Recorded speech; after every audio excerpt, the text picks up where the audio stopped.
നമ്മൾ മലയാളികൾ എന്താ ഇങ്ങനെ? സ്വിറ്റ്സർലാൻഡിൽ ജനിച്ചു വളർന്ന് സ്വിറ്റ്സർലാൻഡ് സിറ്റിസണായ ഈ ശ്രീലങ്കൻ ഫാമിലി അവരുടെ അമ്മയോടൊപ്പം ദുബായ് കാണാൻ വന്നതായിരുന്നു. പെട്ടെന്നാണ് ഇവരുടെ അമ്മ ഇവിടെ വെച്ച് മരണപ്പെടുന്നത്. ആകെ തളർന്നു പോയി ഇവർ.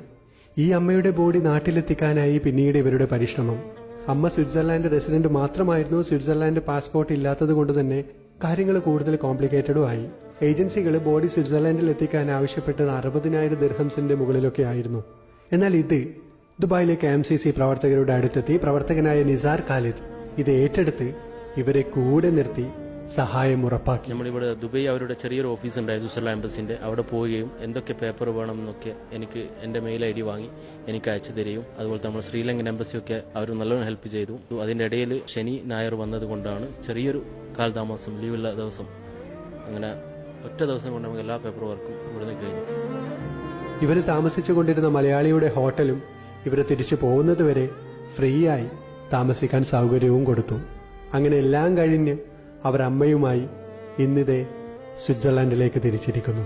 Really thankful, man. Yeah, thank you very much.